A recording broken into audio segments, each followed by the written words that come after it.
आज का रैली का मुख्य मकसद क्या था? देखिए, आज़ादी के 76 साल में राजभर, रजवार, राजवंशी, भर, राजधूप जैसी जातियां बड़ी संख्या में बिहार में हैं, लेकिन राजनीतिक भागीदारी नहीं। शिक्षा के सवाल पे इनके प्रति सरकार की जवाबदेही शून्य है। रोजगार के सवाल पे इनके सरकार का जवाबदेही शून्य है। सरकार सिर्फ वोट लेने का काम करती है। जब हक हिस्सा देने की बात आती है तो सरकारें मुकर जा रही हैं। इस नाते आज वंचित शोषित जागरण रैली के माध्यम से इनको अपने हक के लिए जागृत किया जा रहा है कि आप रोटी, कपड़ा, मकान, शिक्षा, दवाई के लिए लड़ो, अपने हक के लिए लड़ो, नेताओं के पीछे भागना बंद करो। जब तक आप अपना प्रतिनिधित्व, बाबा साहब डॉक्टर अंबेडकर जी ने कहा है कि political power is the master की, आप पॉलिटिकल पावर दूसरे को देते हो। जब तक आपका बेटा एमएलए बन के, एमपी बन के सदन में आपके लिए नहीं लड़ेगा, तब तक आपको हक हिस्सा कोई देने वाला नहीं। जो भी नेता है वो राजनीतिक लड़ाई जाति से शुरू करते हैं, लेकिन जब बन जाने के बाद नेता तो बड़े बन जाते हैं, लेकिन वो अमीर गरीबी करते हैं, फिर अपने समाज को लोगों के बगल में बैठाते नहीं। क्या क्या करते? हम 19 साल से बिहार आते हैं और यूपी में पिछली बार सरकार में मंत्री थे, इस बार ही जल्दी मंत्री बन जाएंगे, ठीक है। लेकिन कभी मैंने समाज की भलाई से पीछे नहीं हटा। समाज के हित को लेकर के जब सरकार से पंगा हुआ तो मैंने मंत्री पद छोड़ दिया था, पता है ना। हम और नेताओं से वो नेता नहीं है। आज आपने देखा जो भीड़ यहाँ आई थी अपने पैसे से आई थी, है ना। ये शायद बिहार की राजनीति में एक पहला कदम है। गरीबों के, वंचितों को, शोषितों के विकास के तरफ जाने का ये पहला कदम है। इस समाज का एक भी विधायक नहीं है, प्रतिनिधित्व नहीं है, सांसद है। भाई, इसके जिम्मेदार यहाँ की सरकार और दिल्ली की जो सरकारें चलाने वाले लोग हैं वही ना जिम्मेदार हैं। हम तो इनको ताकत दे रहे हैं कि आप अपने हक के लिए जागृत हो, अपने अधिकार के लिए जागृत हो। आपको राजनीतिक भागीदारी मिले, सांस्कृतिक मिले, सामाजिक हिस्सेदारी मिले, नौकरियों में हिस्सेदारी मिले, सब जगह आपको भागीदारी मिले। जब आप संगठित होकर के, एकजुट होकर के आप लड़ोगे और नेताओं के साथ जाना बंद कर दो, अपने हक की लड़ाई खुद लड़ो, तब आपका भला होगा।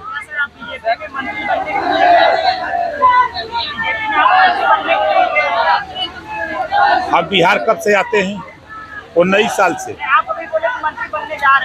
देखिए, हम एनडीए में शामिल हैं वंचित शोषितों को अधिकार दिलाने के लिए। आज अभी जैसे समस्या यहाँ यूपी की बात मैं कर रहा हूँ, बिहार के नहीं। आज यहाँ जैसे हमारे संजय यादव ने कहा कि पानी की समस्या, ये प्रदेश की जिम्मेदारी है ना। राजकीय सम्मान की बात प्रदेश की जिम्मेदारी है ना। जो यहाँ से सांसद जीत के गया दिल्ली, तो देश के प्रधानमंत्री, गृह मंत्री से क्यों नहीं इस बात को रखा कि जवाहिर रजवार, एतवा रजवार, कारू रजवार, ये आज़ादी की लड़ाई में समाज के एक ऐसे पुरोधा हैं जिनको सम्मान मिलना चाहिए। कभी यहाँ के जीतने वाले सांसद, जीतने वाले एमएलए, एमपी अपने अपने अधिकार क्षेत्र में कभी बात किए? नहीं किए।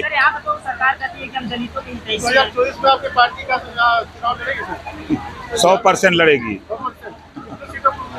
देखिए, हम 40 सीट पर तैयारी कर रहे हैं। आपको आसन लगेगा? अभी हम यहाँ हैं, 16 को गया रहेंगे, 19 को रहेंगे भोजपुर, हम आरा। हम डेली कार्यक्रम, हम महीने में 10 दिन बिहार रहते हैं।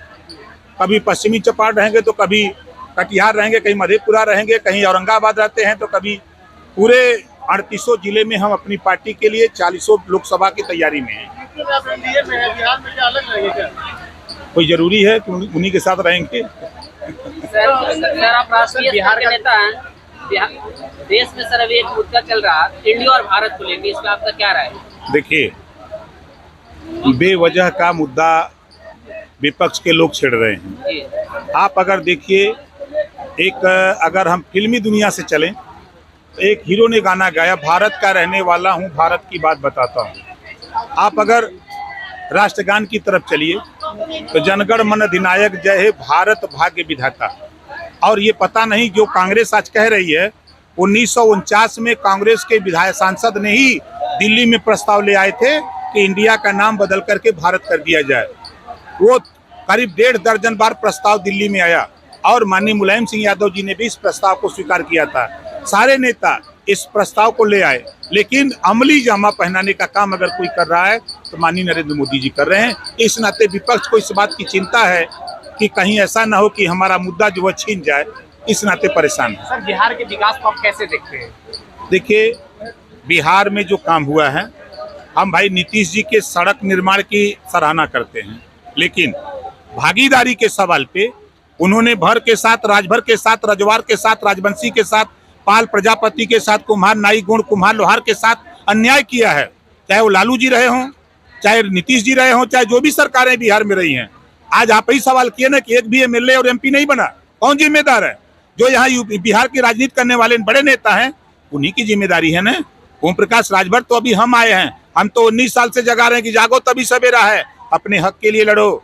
ये लोग हक देने वाले लोग नहीं है, ये हक लूटने वाले लोग हैं, हक छीनने वाले लोग हैं, गुमराह करके सिर पोट लेने वाले लोग हैं। नीतीश कुमार जी तो महादलित के ऊपर ही डिपेंड है ना बिहार में, क्योंकि उनकी सरकार जो बनती है नहीं, रजवार राजवंशी तो महादलित हैं। इनको सांसद क्यों नहीं बनाया? इनको विधायक क्यों नहीं बनाया? इनको एमएलसी क्यों नहीं बनाया? इनको राज्यसभा क्यों नहीं बनाया? राजनीतिक भागीदारी क्यों नहीं दिया? सवाल है कि नहीं है? सर, दोषी चुनाव होने के बाद सर आपका मजाक उड़ाया जा रहा है सोशल मीडिया पर। देखिए, समाजवादी पार्टी के पास कोई असर तो है नहीं, समझ रहे हैं ना। भारतीय समाज पार्टी ने अपनी पूरी ताकत से उत्तर प्रदेश के मुख्यमंत्री के सामने भी जो प्रदर्शन था भारतीय समाज पार्टी का, उन्होंने दिखा।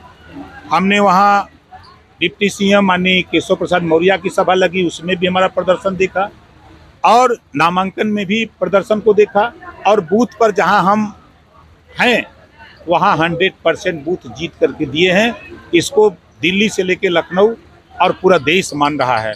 समाजवादी पार्टी का अहंकार, रावण का अहंकार चकनाचूर हुआ है, कई समाजवादी पार्टी का अहंकार का हो। सर, एक बड़ा मार्जिन से वहाँ के जो प्रत्याशी हारे हैं। नहीं, देखिए, आप मध्य प्रदेश जाइए, जिन कांग्रेसियों ने बीजेपी ज्वाइन की, जिनको टिकट मिला, उसमें से 7 लोग हार गए, है ना प्रमाण।